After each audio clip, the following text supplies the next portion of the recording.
صباح الفل والورد والياسمين على احلى اخوات في الدنيا. اللهم صل وسلم وبارك على سيدنا محمد. ما تنسيش لو انت جديده في القناه تفعلي زر الجرس علشان يوصلك مني كل جديد. بنبدا يوم جديد بروتين جديد. اول حاجه نزلت السوق اشتريت فاكهه. كانت التلاجة زي ما انتم عارفين ان هي كانت فاضيه، كنت غسلاها وما كانش فيها اي حاجه خالص. فاول حاجه اشتريتها كده كان كيلو من التفاح، كان عامل 25 جنيه، اللي هو التفاح البلدي. هقول لكم ان شاء الله الاسعار بتاع كل حاجه. وجبت كيلو من الجوافه. كانت هي الجوافه دي اللي ما كانت موجوده في السوق يعني، وكانت الجوافه الكبيره شويه كانت مستويه ومش حلوه. فجبت دي كانت عامله 15 جنيه. حاولت يعني نجيت كده. انا اول مره اجيب انا يعني انزل السوق انا ولا واجيب كل حاجه. كانت ماما يا رب يديها الصحه هي اللي بتجيب لي كل حاجه، فالمره دي انا اللي نزلت واشتريت يعني الحاجات اللي كانت ناقصاني. فقولوا لي ان انا بقى بقيت شاطره ولا لا، ان انا اللي نزلت جبت الحاجات بتاعتي. وبعد كده جبت اللي هي المانجا، اسمها مانجا صديقه. يعني على ما سألت يعني الناس وكده قالوا اسمها مانجا صديقة. اشتريتها من واحدة، كان كيلو عامل 25، ولقيتها مع واحدة تاني. ولما قالوا نوعها كويس فلقيتها مع واحدة تاني ب20. يعني اتضحك عليا في الكيلو الأولاني، فرحت اشتريت كيلو تاني. فدولت بقوا 2 كيلو من المانجا. هتلاقوا عليات المشتريات كلها فاكهة عشان احنا بنحب الفاكهة. والتلاجة زي ما قلت لكم ان هي كانت فاضية، فجايبة كل الفاكهة اللي ناقصانا يعني. وجبت كيلو من العنب، اللي هو العنب البناتي، كان عامل 20 جنيه برضو. مش برضه اجيب عنب كتير علشان لما يقعد في التلاجة بيبوظ، فبنجيب ولما يتاكل ويخلص نجيب تاني. وجبت كيلو من البصل كان عامل 20 جنيه. البصل الايام دي غالي وصغير، ما فيش بصل كبير، كل اللي لقيته في السوق كان صغير. وجبت ربطة من الكزبر عشان لما اعمل كفتة بعد كده. آه انا كنت اصلا منظفه الاوضه دي قبل ما انزل اروح السوق، كنت منظفاها قبلها بيوم يعني. اللي هو السوق ده وفيديو والباقي الجزء اللي هو هيبقى في الاخر بتاع اوضه الجلوس ده كان تاني يوم. يعني انا ده كان في يوم اللي انا نظفت فيه اوضه الاطفال. فبس ما قدرتش ان انا انضف اوضه الجلوس، فحطيته لكم يعني هنا علشان ما قدرتش الصراحه اكمل تنظيف من التعب. انا بقيت بتعب بسرعه، ما بقدرش اجف كتير. فادعوا لكل واحد يا رب يديه الصحه والعافيه. انا ممكن هتشوفوني في يعني في اكتر في الفيديو كله كده يعني. اي حاجه بلاقيها بتتعمل وانا قاعده في الارض بقعد، ما بقدرش ان انا اقاوم واقف وكده. فيعني بستسهل دلوقتي القعده دايما من كتر التعب. والله العظيم مش بقدر اقف على رجليا خالص يعني. ولو قعدت وطولت شويه برضو ما بقدرش.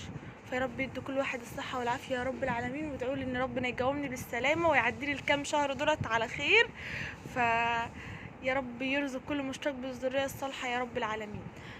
بس بدأت بقى دخلت على أوضة النوم، حشت الفرش اللي عليها عشان كانت طبعا كلها تراب. وزي ما انتوا عارفين ان كان جوزي جاي، فكنت لازم اظبط الدنيا واخلي الدنيا زي الفل، وافرش لازم فرش نظيف واحوش الفرش اللي كله تراب ده.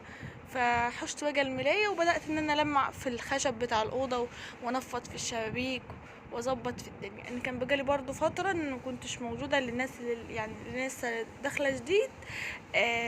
كان بقالي فتره كبيره ما كنتش موجوده في الشقه، كنت عند ماما. اول ما جوزي بيسافر يعني بسيب الشقه وبروح عند ماما عشان بخاف اقعد لوحدي. انا من الناس اللي بتخاف لو جوت خربشت كده بالليل، بخاف جدا حتى لو مين معايا. فبضطر ان انا لما جوزي بيسافر بروح عند ماما، مع ان في ناس يعني موجوده فوق معايا في البيت فوق وتحت. بس انا برضو من الناس اللي بتخاف جدا، بتترعب من الخيال. يعني ممكن لو الغساله شغاله وفيها حاجه كركبت كده احس ان الباب هو اللي بيخبط. فمش عارفه ده ايه ده. اكيد في ناس كتير بتخاف زي كده وجباينه. بدأت بقى فرشت على طول اللهم صل على سيدنا محمد.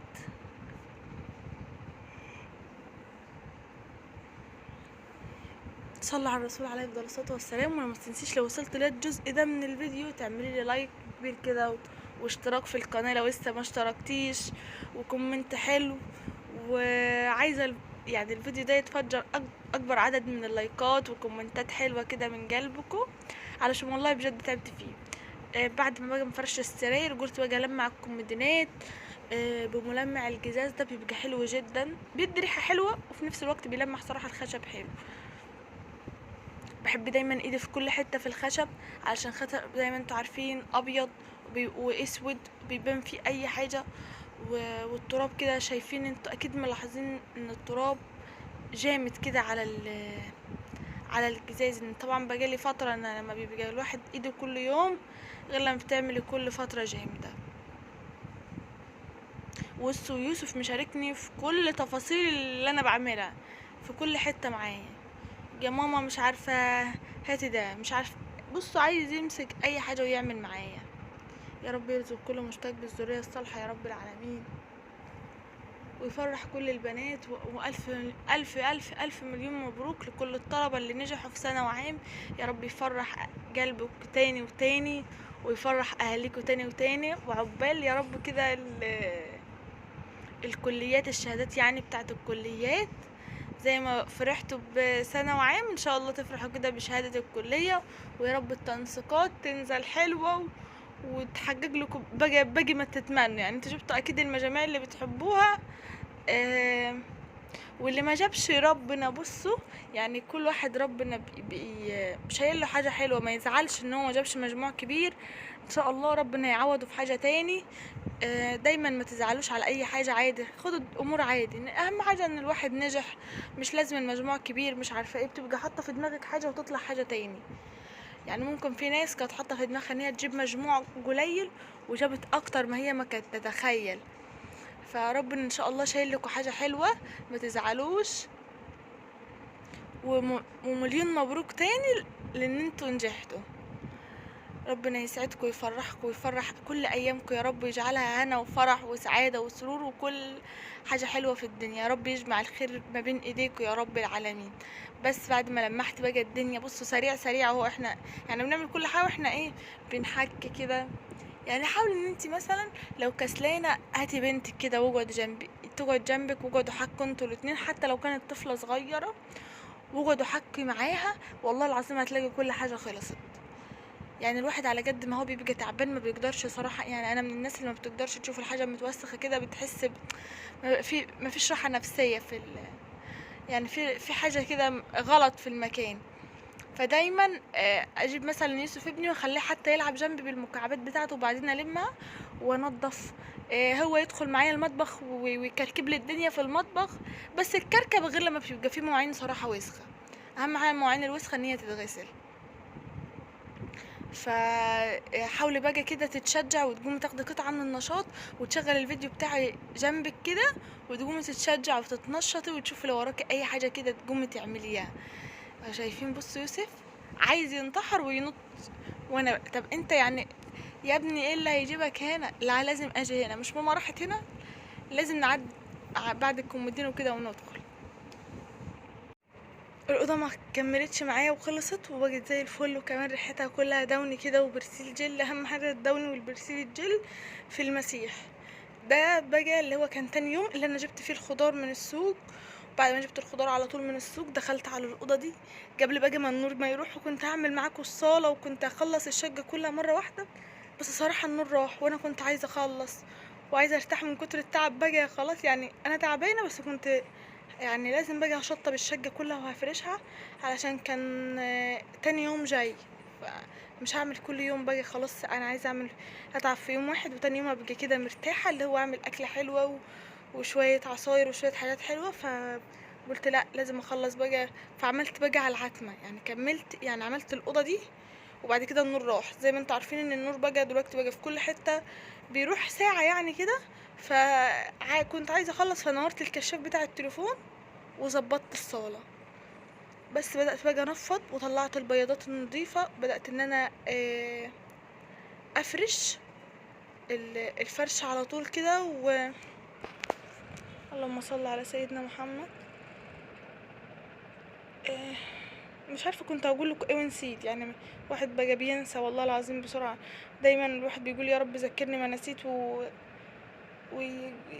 بعينه بينسى. مش عارفه ايه النسيان ده، بقت الذاكره ما شاء الله.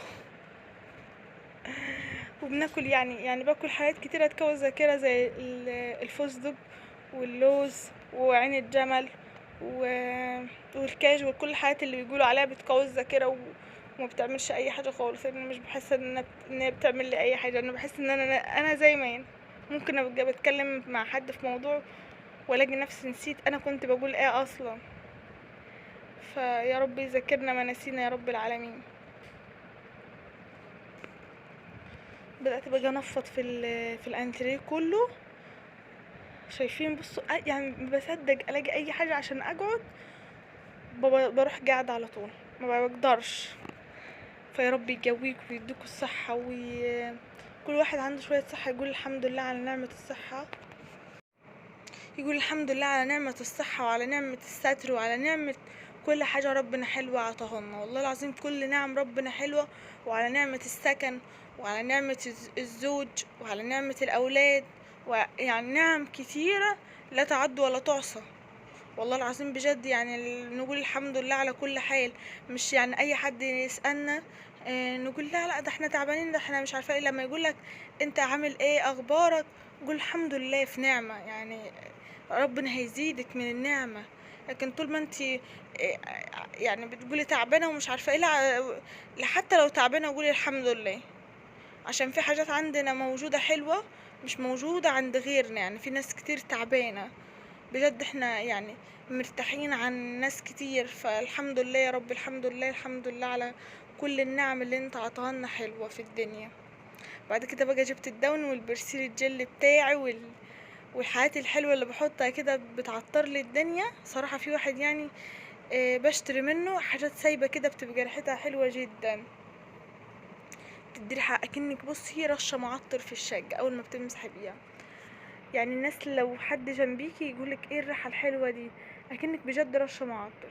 فانت لو رحت عند الصبانة ولقيتي حاجات بتعمل ريحة حلوة للبلاط اشتريها، حتى لو كانت سايبة. والله بتبقى في حاجات سايبة كده غير الجزايز الجاهزة بتبقى ريحتها حلوة.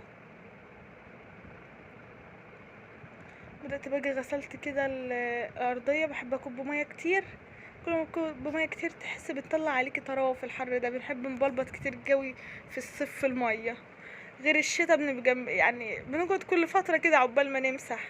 لكن في الصيف كل يوم لازم كل يوم نمسح، ما نقدرش نعدي يوم من غير مسيح. علشان صراحة البلاط ده بيشرب المية وحلو جدا وبيخلي الدنيا تبقى طراوة كده، بيطلع عليكي طراوة. غير السيراميك مش بيشرب المية. فهو حلو قوي يعني. ليه يعني البلاط ده ليه ميزة والتاني ليه ميزة، كل حاجة بيبقى لها ميزة حلوة يعني.